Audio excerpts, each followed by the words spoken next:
हम लोग तो इस एक साल में पूरी तरीके से हम लोगों को ख़त्म कर दिया गया है। मतलब जीवित तो हैं हम, पर एक एजे लाश की तरह हो चुके हैं। हम लोगों के पास कुछ नहीं छोड़ा है। मतलब ये मान के चलिए कि हमारी जो कुछ भी चीज़ें हैं वो हमसे छीनी जा रही हैं। हम लोग, हमारी ज़मीनें हैं, जैसे हमारे सास ससुर हैं, बेचारे वो अपने घर में नहीं रह सकते हैं। वो बेचारे एक मतलब बहुत छोटी सी जगह पे एक कुलिये में रह रहे हैं और इतने वृद्ध हैं। सास हमारी 90 हैं और ससुर भी हमारे 90-95 साल के हैं। और आपको मैं एक और घटना बताते हैं कि आज एक साल बीत गया, विकास का आज तक डेथ सर्टिफिकेट नहीं बना है। हमने उसके पीछे इतना दर दर भटके हैं मैम, हर थाने में, हर चौकी में, हर पुलिस वाले, हर अधिकारी से, सबके पास मैंने पूरे पूरे दिन बैठ के गुहार लगाई, पर किसी ने भी नहीं सुनी। आज एक साल हो गया इसको और डेथ सर्टिफिकेट नहीं बना। हम लोग बहुत परेशान हैं। समझिए हम लोगों की फाइनेंशियली पूरी तरीके से हम लोग टूट चुके हैं। मतलब ये मान के चलिए, ये रियलिटी कि मैं अपने जेवर बेच के अपने बच्चों और अपनी फैमिली का खर्चा चला रही हूँ। हमारा बड़ा बेटा हम जो 3 साल का मेडिकल कर चुका है, अब हम आगे उसको नहीं पढ़ा पा रहे हैं क्योंकि हमारे पास पैसा नहीं है। यदि कास्ट डेथ सर्टिफिकेट बन जाए तो विकास का कुछ भी जो थोड़ा बहुत भी बीमा है वो हमको मिले, जिससे हम अपने बच्चे की पढ़ाई कंटिन्यू करा सकते हैं। मेरे लिए बहुत मतलब ये एक साल इतना ज़्यादा हम लोगों के लिए ख़राब गया है। कोई मदद नहीं करने को तैयार है। जहाँ पर भी जाते हैं वहाँ बैठे रहते हैं हम लोग, कोई सुनता ही नहीं है हम लोगों की। मैं पूरे पूरे दिन बैठी रहती हूँ, लोग बैठाए रखते हैं, फिर शाम को बता देते हैं कि नहीं ये नहीं, आप यहाँ चले जाओ, आप यहाँ चले जाओ। बस मेरा टाइम बस ऐसे ही बीत रहा है भाग। आप समझ सकते हो, आप भी एक लेडीज़ हो, सिंगल पेरेंट्स होना दुनिया में सबसे कठिन काम है। उस जॉब को भी मैं बहुत अच्छे तरीके से अपॉर्चुनिटी ले रही हूँ कि मैं करूँगी, करने का है, क्योंकि मुझे अपने बच्चे पढ़ाने हैं। मतलब बच्चे पढ़ाने के लिए मुझे इतना स्ट्रगल करना पड़ रहा है कि मैं अपने बच्चों की फीस नहीं जुटा पा रही हूँ। आज के टाइम पे कोई मदद नहीं करने को तैयार है। कहीं भी चले जाते हैं, ये आप समझिए डेथ सर्टिफिकेट के लिए मैं पोस्टमार्टम हाउस गई, वहां पर जो भी देखता है, अरे ये तो बहुत हाइट पे केस है, अरे बहुत हाइट पे केस है। विकास दुबे के बाप का नाम राकेश दुबे लिख दिया गया, राम कुमार दुबे की जगह राकेश दुबे कर दिया गया। बताइए कैसे बनेगा मैम? कहाँ जाऊं, कैसे जाऊं? दर दर भटक चुकी हूँ इस चीज के लिए। कोई सुनने को तैयार नहीं है हमारी बात। हम ये कह सकते हैं कि एक साल पहले जो विकास दुबे जी ने जो किया उसका परिणाम था, लेकिन उसका खामियाजा अभी तक परिवार बिल्कुल भुगतना है। हम लोग तो उस चीज का दंश भोग रहे हैं। आप बताइए, बच्चे पढ़ने वाले, पढ़ाई नहीं हो पा रही है उनकी। बेटा मेरा बड़ा वाला होपलेस हुआ जा रहा है, क्या मैं जिंदगी में दोबारा मतलब आगे अपनी पढ़ाई कंटिन्यू कर पाऊंगा? मेरे लिए बहुत कठिन है।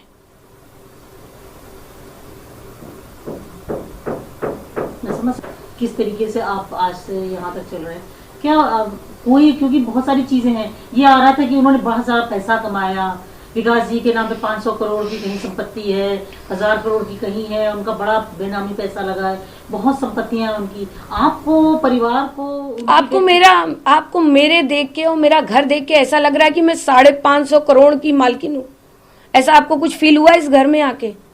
ऐसा कुछ नहीं, ये सब फेक न्यूज थी मैम। 550 करोड़ होता तो मुझे आज आप लोग के सामने बैठ के अपने उत्तर प्रदेश की सरकार से गुहार लगानी पड़ती कि हमारी तरफ भी तो देखिए सर। आपको इस केस में कहीं दोषी पाया पुलिस ने?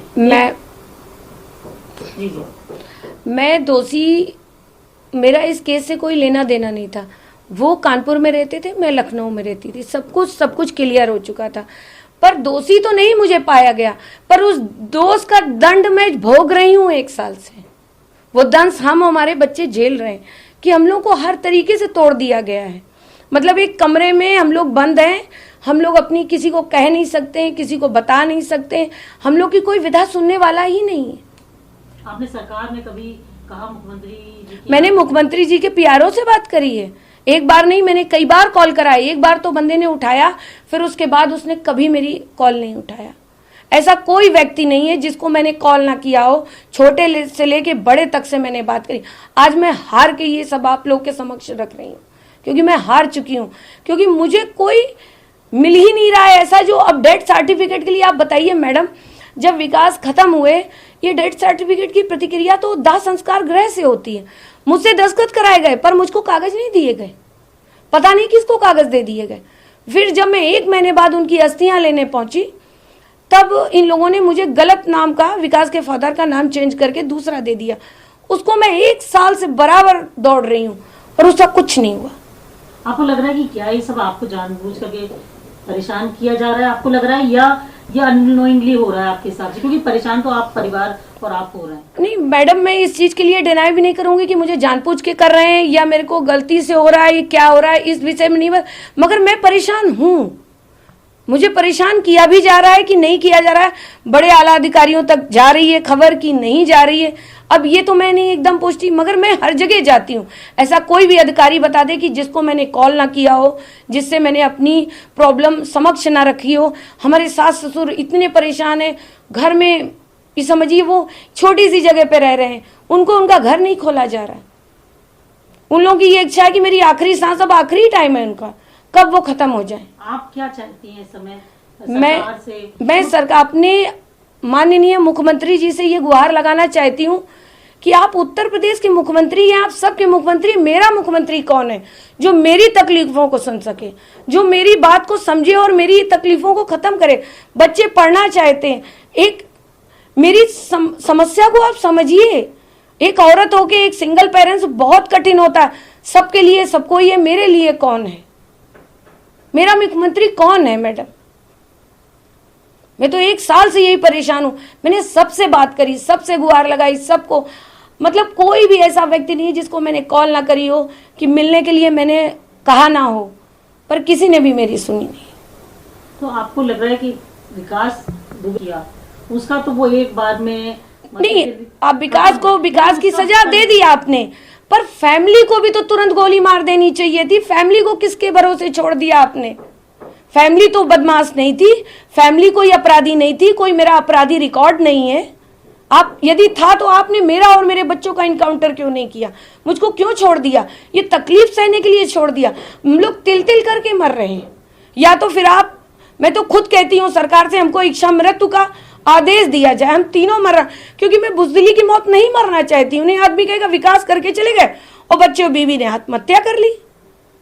हम इस लाइफ को, अपनी लाइफ को स्ट्रगल करके जीना चाहते हैं, मगर जो मेरा है वो मुझे मिले तो। मेरे सास ससुर, मेरा परिवार पूरा बिखरा हुआ पड़ा हुआ है। मैं सबको समेटना चाहती हूँ, कब कैसे समेटूं मैडम? पैसा नहीं है हम लोगों के पास, हम अपने जेवर बेच के खर्चा चला रहे हैं 1 साल से। मैं अपने बच्चों को नहीं पढ़ा पा रही हूँ। स्कूल वालों से बात करके छोटे बच्चे की फीस नहीं जमा करी मैंने अभी तक। परेशान है हम लोग, किसके आगे रोएं? मुख्यमंत्री, सबके मुख्यमंत्री होते हैं, पर क्या मेरे लिए नहीं है कोई? मेरे लिए कोई है ही नहीं। किसके आगे मैं अपनी गुहार लगाऊं? कोई सुनने वाला ही नहीं। क्या अपने से मान लिया कि अपराधी की फैमिली अपराधी होती है? इसका मतलब हम लोग अपराधी थे तो क्यों छोड़े गए? हम लोग को मार देना चाहिए था, हम लोग को जिंदा नहीं रखना चाहिए था। कुछ 10 पुलिस वाले मरे थे, बार बार ये कहा जाता है कि भाई, तो ऑब्वियसली जो मारे गए लोग हैं, मुझे उनसे भी बहुत सिंपैथी है मैम, ये मान के चलिए। मैंने उनके लिए कभी कुछ नहीं कहा, ना ही जिंदगी में करूंगी। मैं ये चाहती हूँ, मैं जिंदगी भर सब उनकी नतमस्तक हूँ। चलिए, विकास से जो गलती हुई मैंने उसके लिए कभी स्टैंड नहीं लिया, आपने देखा मैंने कभी नहीं लिया।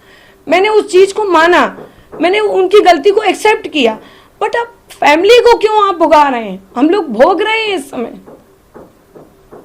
एक औरत के लिए उसका बच्चा जो मेडिकल क्लियर कर चुका हो, 3 साल से वो पढ़ नहीं पा रहा हो, उसके लिए बहुत बड़ा कष्ट है।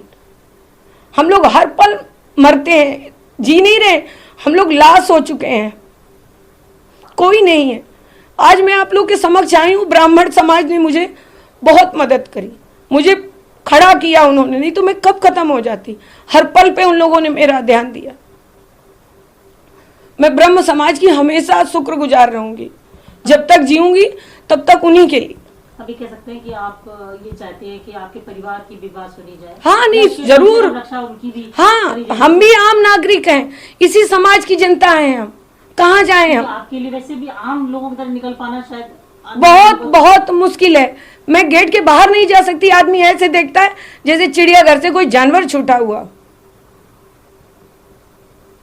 आप ये समझिए हम लोग कैसे स्ट्रगल कर रहे हैं। या तो सरकार बताए तो हम लोग घर के अंदर अपने आप को खत्म कर रहे हैं, रियलिटी है। अब नहीं झेल पा रहे मैडम। इंसान हर दुख झेल सकता है। आज मेरे बच्चे नहीं पढ़ पा रहे, मेरे लिए बहुत बड़ी कष्ट की बात है। जो मैंने जिंदगी से